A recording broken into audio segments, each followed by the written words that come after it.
Every so often, you'll go through a period in your life. You will see yourself as a failure because you don't see yourself operating in the way that you dreamed that you would. The pressure in your life right now has a purpose. It's not crushing you. It's pushing what's on the inside of you out. It shows you who you are. It's how you find out what's on the inside of you. I want to remind y'all of the power of the mind. You can think your way into stress. You can think your way into misery, frustration.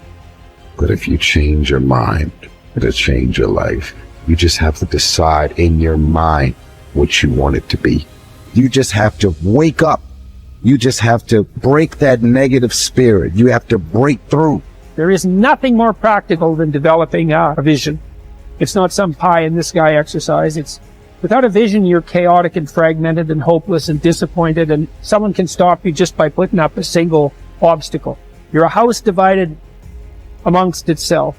You have no forward movement. You're not enthusiastic, and that's to be filled with the Spirit of God, by the way. And your life is a sequence of disappointments and frustrations and tragedies, and you're a leaf blowing in the wind. And that is not what you're called to be. That's not what you're called to be. You're called to be a visionary constructor of the paradisal vision. Really, that's who you are, terrible as that is to apprehend. We already will lose everything we have to lose. Right? We're all in this game, man. So there's, whether you want it to be this way or not, you are betting everything on your life. You don't know what you've got until all hell breaks loose. You don't know what you can take until the pressure is applied to your life. You don't know what you can endure until people stab you in the back and walk away from you. You don't know how much courage you have until you've been under fire and under struggle and under tribulation.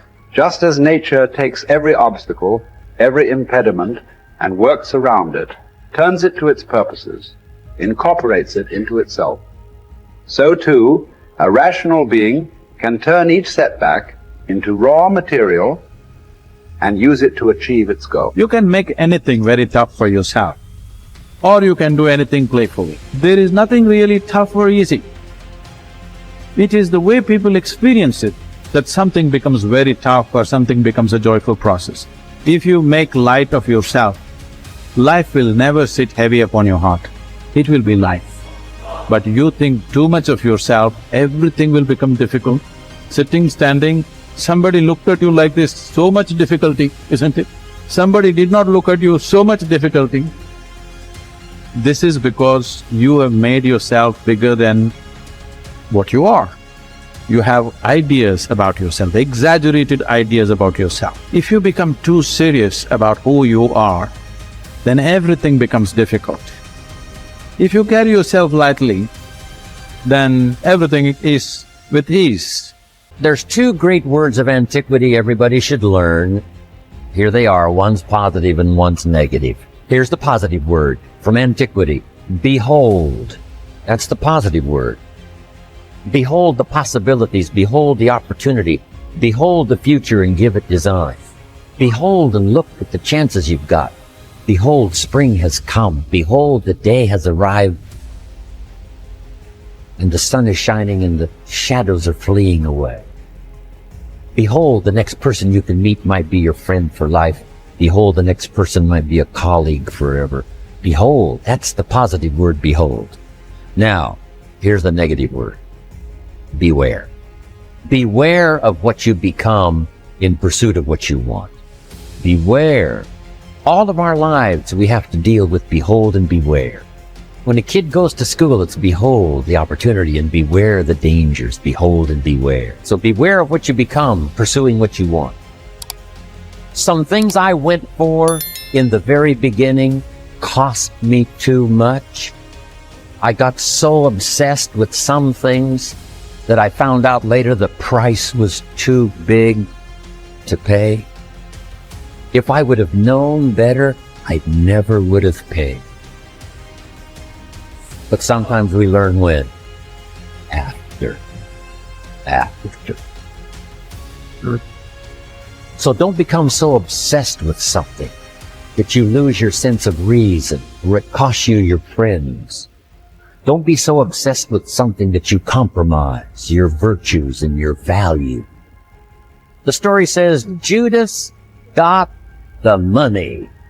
You say, well, that's a success story. No. It's true, 30 pieces of silver was a sizable sum of money, but it was not a success story. His name was Judas. Doesn't that ring a bell? It makes all the difference in the world. Judas got the money. Here's something interesting about the story of Judas. After he got the money, he was unhappy. Someone says, well, if you had a fortune in your hand, why would you be unhappy? And here's the key. He was not unhappy with the money. He was unhappy with himself. Here's a key phrase. The greatest source of unhappiness is self-unhappiness. It's not from outside the things that make us unhappy. Greatest devastating unhappiness is to be unhappy with yourself. Now, a mild form of unhappiness is construct. The desperate form of unhappiness is destruct. It's like worry. We should all worry a little, but not let it destroy our lives. So it's called caution, but not undue caution. It's called fear and worry, but not the worry that kills you, not the worry that destroys you. It's like hate. You don't need to hate your job. Save your hate for the important things like evil, like the weeds that attack your garden, like the diabolical ideas that try to entice your children. Right? You don't need to hate everything. I hate this, I hate that. That's the misuse of your hate. Save it for the things we really must.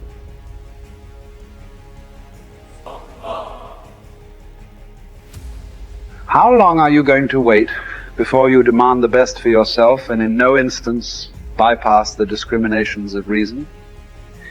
You have been given the principles that you ought to endorse, and you have endorsed them. What kind of teacher then are you still waiting for in order to refer your self-improvement to him?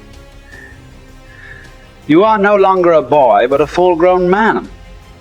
If you are careless and lazy now and keep putting things off and always deferring the day after which you will attend to yourself, you will not notice that you are making no progress, but you will live and die as someone quite ordinary. From now on, then, resolve to live as a grown-up who is making progress, and make whatever you think best a law that you never set aside. And whenever you encounter anything that is difficult or pleasurable or highly or lowly regarded, remember that the contest is now. You are at the Olympic Games. You cannot wait any longer, and that your progress is wrecked or preserved by a single day in a single event. Success is both a journey and a destination, isn't it? It is both the steady, measured progress toward a goal and the achievement of a goal. Success is an accomplishment, whether it be great or small, and it's an understanding of the potential and power of an entire human life. Success is an awareness of value, and it's the cultivation of value through discipline. It can be tangible or intangible. Success is a process of turning away from something in order to turn toward something else. From no exercise to exercise, from candy to fruit, from not investing to investing. Success is responding to an invitation to change, to grow, to develop, to become, to move up to a better place with a better vantage point. But most of all, success is making your life what you want it to be, considering all the possibilities, considering all the examples. What do you want for your life? That is the big question. Remember, success is not a set of standards from our culture, but rather a collection of personal values, clearly defined and ultimately achieved.